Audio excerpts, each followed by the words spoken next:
Entonces, ahora también de lo que se puede delinear ayer, de la participación política, estos sectores que ayer marcharon, muchos reclamando verdad y justicia, digo, ¿encuentran en la política alguien que los conduzca o no, Graciela? ¿Vos qué crees? Yo creo que algunos sí y otros no. Es difícil saber realmente la distribución de preferencias políticas y electorales de los 250, 300 o 400, no importa, pero es muy difícil. Ayer se decía que había ausencia o muy pocos jóvenes. Eso escuché. Sin embargo, yo creo que efectivamente había básicamente gente de edades medias. Pero yo estaba en Diagonal Norte y comenzaron a confluir jóvenes a partir, o sea, los distintos segmentos etarios fueron llegando a distintos horarios.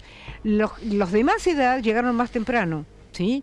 Pero hubo una afluencia de público joven después de las 6, 7 de la tarde. Eso lo vi yo desde Diagonal Norte. Martín. Pareciera yo creo que voy a decir un prejuicio, voy a decir cómo lo vi yo desde cierto prejuicio, ¿no? Yo creo que en general los movilizados de ayer eran gente que en general no se moviliza, ¿no? Que tiene menos gimnasia y los jóvenes que vi, que eran menos probablemente que en otras manifestaciones, uno tiene la sensación de que si le decía canten algo, cantaban Brasil, decime qué se siente. O sea, no había una jerga o una discursividad así demasiado marcada, ¿no?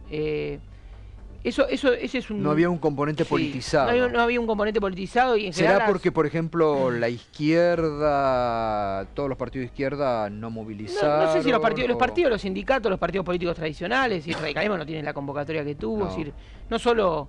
Creo que en ese... Ahora, yo creo que es una situación distinta en la comparación con el 8N. El 8N tenía menos centro la convocatoria, claro, menos liderazgo interno, ¿no? Que era una mitad los fiscales y una mitad también con el sindicalismo, ¿no? Con Piumato y una mitad la familia, ¿no? De Nisman. Y es decir, el 8N se hizo en el Obelisco, se hizo en Plaza de Mayo, se hizo en distintas esquinas, en Santa Fe Callao, en Cabildo. Más odio en el 8N y me parece más impotencia política, en el sentido que vos decís de la representación, porque de hecho el 8N, un año difícil, un año durísimo para el gobierno, para el kirchnerismo, la restricción al dólar, la tragedia de 11, muchas cuestiones que tuvo que... Y al otro año, el 2013, emergentes de representación, Frente Renovador, UNEN, ¿no? Y un resultado electoral que fue una caída del gobierno que venía del 54%. Es decir, en ese momento para mí, el 8N, que fue un grito de impotencia, se ordenó la política a partir de un cúmulo de demandas muy concretas que tenían que ver con el dólar, con la inflación, con la inseguridad, ¿no? Apareció el Precios Cuidados, apareció Bernie, ¿no? Es decir, aparecieron cuestiones donde uno diría, la calle del 8N le puso la agenda al gobierno, y el gobierno, que es más reacio a admitir ese tipo de cuestiones, se reconfiguró a partir de esa calle, ¿no? Y creo que en este caso es un escenario distinto, porque por otro lado, termino con esto, me parece que la oposición está tiene una sobreoferta.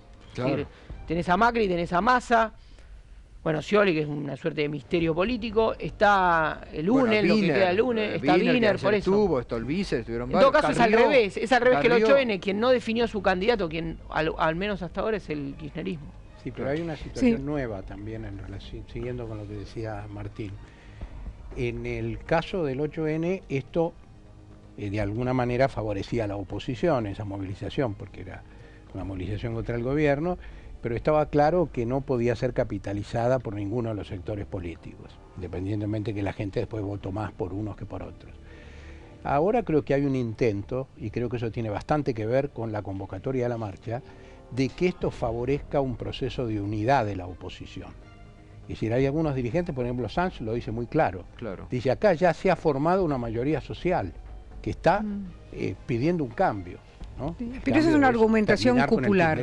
Eso es una organización partidaria de cúpula, eso no es lo que está... No está pero a ver, es hoy un discurso que tiende a favorecer la unidad de los sectores políticos, planteando que vivimos una situación tan crítica que obligaría a esa convocatoria. Y ya en los diarios de esta mañana, en alguna nota de La Nación, se señala la responsabilidad que tienen ahora los políticos de dar respuesta a esta movilización popular. Y lo que se está diciendo es, terminen con sus desavenencias y júntense en una Sí, yo lista tengo mis dudas. Ahora, tengo mis ahí dudas que también, esto por tenga- ejemplo, en esto, disculpe Graciela, en esta línea hoy también hay un artículo de Luis Alberto Romero que dice, y después lo escuché también hablar a Romero, como indicando que hay que hacer muchas marchas más, porque dice, desde el campo hasta ahora el gobierno ha sido demasiado tenaz, hay que salir más a la calle. Entonces uno dice, ¿y qué es lo que buscan entonces cuando salen a No, la pero calle? Romero también, te digo, yo lo leo, lo sigo, él dice también otra cosa que a mí me parece que es muy importante y hay que rescatar. Yo no creo que se puso en marcha también, y probablemente esto está asociado con el tipo de público que fue a la marcha y por qué de alguna manera los jóvenes no estaban presentes. Porque lo que convocaba era cuestiones más valóricas, ¿sí?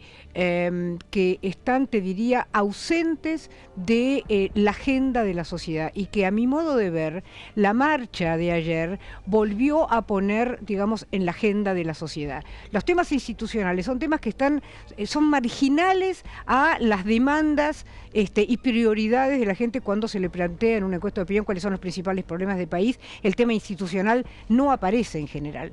No aparece, salvo el tema corrupción que viene creciendo, pero de todas maneras es un tema relativamente marginal. Las prioridades son el tema desempleo, el tema inseguridad, el tema inflación, el temor al desempleo en los últimos tiempos viene creciendo el tema corrupción. Pero los temas institucionales, la mejora de la calidad institucional, el control recíproco de poderes, una serie de cuestiones que están muy asociadas, a mi modo de ver, al reclamo de justicia, no están en la agenda. Y yo creo que hay un parteaguas.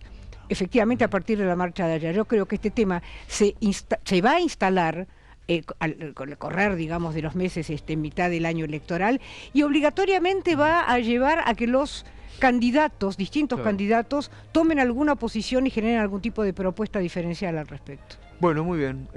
No sé si quieres cerrar, Eduardo, con algo. Sí, Martín. yo creo que es interesante seguir reflexionando sobre qué situación política abre esta marcha. Claro.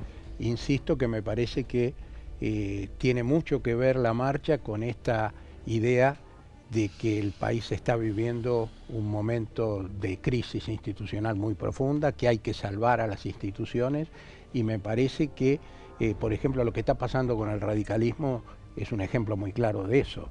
Es decir, gente que hasta hace poco se resistía a cualquier posibilidad de alianza con el macrismo, hoy empieza a sentir esa presión y dice, bueno, frente a una situación tan excepcional como la que vivimos, no podemos negarnos este acuerdo.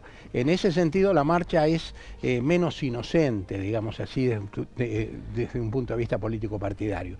No digo que las decenas de miles o centenares que fueron tuviera claramente esta idea, obviamente, pero me parece que en los sectores intereses políticos que promovieron esta marcha aún cuando fuere así, rojo. forma parte de las reglas de juego de la competencia democrática. Esto es Y por apenas... suerte a partir seguro. del próximo mes ya tenemos muchas elecciones donde la gente puede justamente canalizar los valores democráticos ahí. Yo creo que hay un punto que es muy difícil en la Argentina distinguir entre el rol opositor y la acción destituyente, ¿no? Es decir, Claro. distinguir a Margarita Stolbizer de Manieto, ¿no? Hay que reconstruir esa línea que separa a un político de, un Manieto, un agente, digamos, destituyente. Y otra cosa que creo que el 1 de marzo el gobierno tiene un desafío que es también poner gente su gente a la en la calle. calle. Claro.